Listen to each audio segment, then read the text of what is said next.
तर मित्रांनो, आजच्या व्हिडिओमध्ये अतिशय महत्त्वपूर्ण प्रश्न घेण्यात आले आहेत आणि हे प्रश्न इथून मागच्या पण बऱ्याच स्पर्धा परीक्षांमध्ये विचारलेले होते आणि इथून पुढच्या पण महाराष्ट्र शासनाच्या आगामी काळातील सर्व स्पर्धा परीक्षांसाठी सुद्धा हे प्रश्न विचारले जाणार आहे मित्रांनो. त्यामुळे तुम्ही हा व्हिडिओ शेवटपर्यंत काळजीपूर्वक पहा आणि जर आपल्या चॅनलवर जर तुम्ही नवीन असाल तर चॅनलला सुद्धा सबस्क्राईब करून ठेवा मित्रांनो, कारण या प्रश्नाचा तुम्हाला 100% येणाऱ्या भरतीसाठी किंवा कोणत्याही स्पर्धा परीक्षेसाठी फायदा होईल मित्रांनो.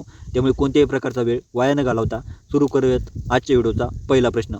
बाळ गंगाधर टिळक यांना लोकमान्य ही पदवी कोणी दिली होती? बाळ गंगाधर टिळक यांना लोकमान्य ही पदवी कोणी दिली होती? बाळ गंगाधर टिळक यांना लोकमान्य ही पदवी रवींद्रनाथ टागोर यांनी दिली होती. बऱ्याच मित्रांना लोकमान्य टिळक किंवा बाळ गंगाधर टिळक यांना लोकमान्य टिळक असे म्हणतात, पण लोकमान्य ही पदवी त्यांना कोणी दिली हे बऱ्याच मित्रांना माहीत नसेल मित्रांनो. आणि हा जर प्रश्न परीक्षेत आला तर आपल्या 100% मुलांचा हा प्रश्न चुकतो मित्रांनो. त्याच्यामुळे तुम्ही लक्षात ठेवा की बाळ गंगाधर टिळक यांना लोकमान्य ही पदवी रवींद्रनाथ टागोर यांनी दिली होती. महाराष्ट्र औद्योगिक विकास महामंडळाची स्थापना केव्हा झाली होती? महाराष्ट्र औद्योगिक विकास महामंडळाची स्थापना केव्हा झाली होती? महाराष्ट्र औद्योगिक विकास महामंडळाची स्थापना 1 ऑगस्ट 1962 या दिवशी झाली होती. रामचरितमानस या अवधी भाषेतील साहित्याची निर्मिती कोणी केली होती? रामचरितमानस या अवधी भाषेतील साहित्याची निर्मिती कोणी केली होती? रामचरितमानस या अवधी भाषेतील साहित्याची निर्मिती तुलसीदास यांनी केली होती. तर मित्रांनो, या व्हिडिओमधील प्रश्नामध्ये 2 प्रश्न तयार होतात की रामचरितमानस या अवधी भाषेतील साहित्याची निर्मिती कोणी केली होती? तर रामचरितमानस या अवधी भाषेतील साहित्याची निर्मिती तुलसीदास यांनी केली होती.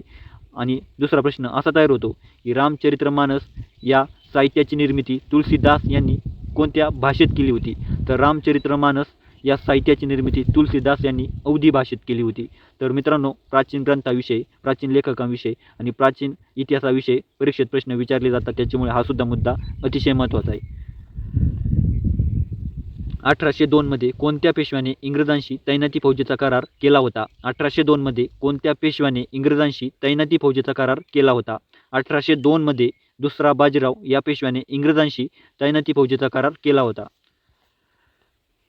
बुधभूषण नायिकाभेद हे ग्रंथ कोणी लिहिले होते? बुधभूषण नायिकाभेद हे ग्रंथ कोणी लिहिले होते? बुधभूषण नायिकाभेद हे ग्रंथ छत्रपती संभाजी महाराज यांनी लिहिले होते. भारतीय राज्यघटनेत राज्याचा महाधिवक्ता यासंबंधी कलम कोणते आहे? भारतीय राज्यघटनेत राज्याचा महाधिवक्ता यासंबंधी कलम कोणते आहे? भारतीय राज्यघटनेत राज्याचा महाधिवक्ता यासंबंधी कलम 165 हे आहे. भारतात केंद्रीय कॅबिनेटच्या बैठकीचे अध्यक्षस्थान कोण भूषवितो? भारतात केंद्रीय कॅबिनेटच्या बैठकीचे अध्यक्षस्थान कोण भूषवितो?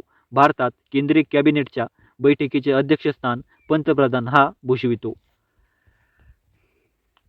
भारतामध्ये कोणत्या राज्यात सर्वप्रथम लोकसेवा गॅरंटी अधिनियम 2010 लागू केला गेला? भारतामध्ये कोणत्या राज्यात सर्वप्रथम लोकसेवा गॅरंटी अधिनियम 2010 लागू केला गेला? भारतामध्ये मध्य प्रदेश या राज्यात सर्वप्रथम लोकसेवा गॅरंटी अधिनियम 2010 लागू केला गेला. ग्रामपंचायतला कर्ज कोण मंजूर करू शकतो? ग्रामपंचायतला कर्ज कोण मंजूर करू शकतो? ग्रामपंचायतला कर्ज जिल्हा परिषद मंजूर करू शकते. सर्व राज्यात ग्रामसभा स्थापन कराव्यात अशी शिफारस कोणत्या समितीने केली? सर्व राज्यात ग्रामसभा स्थापन कराव्यात अशी शिफारस कोणत्या समितीने केली? सर्व राज्यात ग्रामसभा स्थापन कराव्यात अशी शिफारस तख्तमल जैन या समितीने केली होती. ऐक्यवर्धिनी सभेची स्थापना कोणी केली होती? ऐक्यवर्धिनी सभेची स्थापना कोणी केली होती? ऐक्यवर्धिनी सभेची स्थापना वासुदेव बळवंत फडके यांनी केली होती. जोसेफ मॅझिनीचे चरित्र कोणत्या क्रांतिकारकाने लिहिले? जोसेफ मॅझिनीचे चरित्र कोणत्या क्रांतिकारकाने लिहिले? जोसेफ मॅझिनीचे चरित्र विनायक सावरकर या क्रांतिकारकाने लिहिले. मुळशी सत्याग्रहाचे नेतृत्व कोणी केले होते? मुळशी सत्याग्रहाचे नेतृत्व कोणी केले होते? मुळशी सत्याग्रहाचे नेतृत्व सेनापती बापट यांनी केले होते. आणि मित्रांनो, मुळशी सत्याग्रहाविरुद्ध सुद्धा परीक्षेत बऱ्याच वेळा प्रश्न विचारलेले होते की मुळशी सत्याग्रह ही जगातील पहिली धरणविरोधी चळवळ म्हणून सुद्धा ओळखली जाते. तर परीक्षेत प्रश्न येतो की जगातील पहिली धरणविरोधी चळवळ म्हणून कोणती चळवळ ओळखली जाते? तर जगातील पहिली धरणविरोधी चळवळ म्हणून मुळशी सत्याग्रह ही चळवळ ही चळवळ ओळखली जाते आणि हिचे नेतृत्व सेनापती बापट यांनी केले होते. ऋग्वेद सार हा ग्रंथ कोणी लिहिला होता? ऋग्वेद सार हा ग्रंथ कोणी लिहिला होता? ऋग्वेद सार हा ग्रंथ विनोबा भावे यांनी लिहिला होता. पहिला फॅक्टरी ॲक्ट केव्हा लागू केला गेला? पहिला फॅक्टरी ॲक्ट केव्हा लागू केला गेला? पहिला फॅक्टरी ॲक्ट 1881 या वर्षी लागू केला गेला.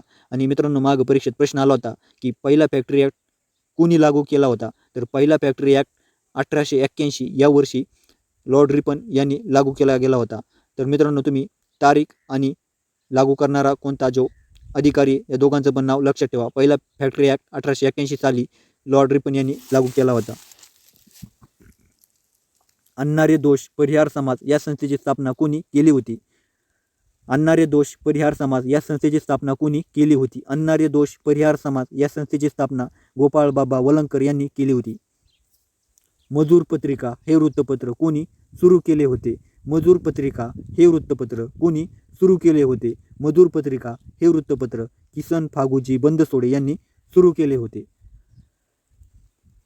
दलित पॅंथर पक्षाची स्थापना कोणी केली होती? दलित पॅंथर पक्षाची स्थापना कोणी केली होती? दलित पॅंथर पक्षाची स्थापना नामदेव ढसाळ यांनी केली होती.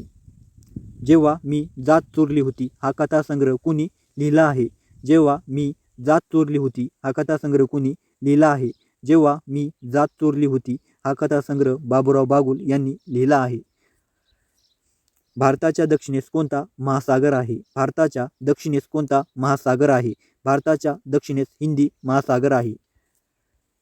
आसामचे दुःखाश्रू कोणत्या नदीला म्हणतात? आसामचे दुःखाश्रू कोणत्या नदीला म्हणतात? आसामचे दुःखाश्रू ब्रह्मपुत्रा नदीला म्हणतात.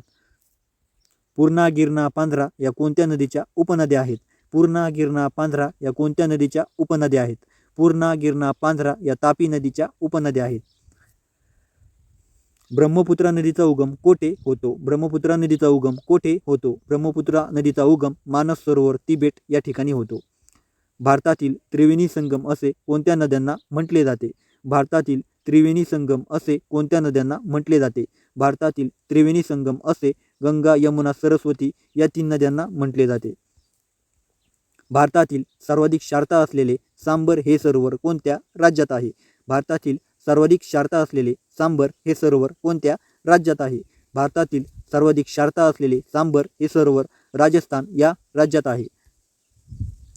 माणिकडोह धरणाच्या जलाशयाला कोणत्या नावाने ओळखले जाते? माणिकडोह धरणाच्या जलाशयाला कोणत्या नावाने ओळखले जाते? माणिकडोह धरणाच्या जलाशयाला शहाजी सागर या नावाने ओळखले जाते. बॉक्साईटपासून कोणता धातू मिळतो? बॉक्साईटपासून कोणता धातू मिळतो? बॉक्साईटपासून ॲल्युमिनियम हा धातू मिळतो. पृथ्वीभोवती असलेल्या अनेक वायूच्या आवरणास काय म्हणतात? पृथ्वीभोवती असलेल्या अनेक वायूच्या आवरणास काय म्हणतात? पृथ्वीभोवती असलेल्या अनेक वायूच्या आवरणास वातावरण असे म्हणतात. पृथ्वीवरील एकूण क्षेत्रापैकी किती टक्के भूभाग पाणथळ जागांनी व्यापलेला आहे? पृथ्वीवरील एकूण क्षेत्रापैकी किती टक्के भूभाग पाणथळ जागांनी व्यापलेला आहे? पृथ्वीवरील एकूण क्षेत्रापैकी एकूण 3% भूभाग पाणथळ जागांनी व्यापलेला आहे. दक्षिण आफ्रिकेतील कोणते शहर हे पाणी संपलेले जगातील पहिले शहर आहे? दक्षिण आफ्रिकेतील कोणते शहर हे पाणी संपलेले जगातील पहिले शहर आहे? दक्षिण आफ्रिकेतील केपटाऊन हे शहर पाणी संपलेले जगातील पहिले शहर आहे. तर मित्रांनो, अशाच महत्त्वपूर्ण प्रश्नांसाठी तुम्ही आपल्या यूट्यूब चॅनलला सबस्क्राईब करून ठेवा आणि आपल्या मित्रांना सुद्धा शेअर करायला विसरू नका. आणि जाता जाता व्हिडिओला एक लाईक नक्कीच करून जा मित्रांनो, कारण हे जे प्रश्न सर्व घेतलेले आहेत ते सर्व इथून मागच्या स्पर्धा परीक्षांमध्ये सुद्धा अनेक वेळा विचारलेले होते आणि इथून पुढच्या सुद्धा स्पर्धा परीक्षांमध्ये अनेक वेळा विचारणार आहे. त्याच्यामुळे आपल्या व्हिडिओमधल्या सर्व प्रश्नांचा तुम्हाला आगामी काळातील सर्व स्पर्धा परीक्षांसाठी नक्की फायदा होईल. त्यामुळे मित्रांनो, चॅनलला सबस्क्राईब करा, शेअर करा आणि लाईक करा. धन्यवाद.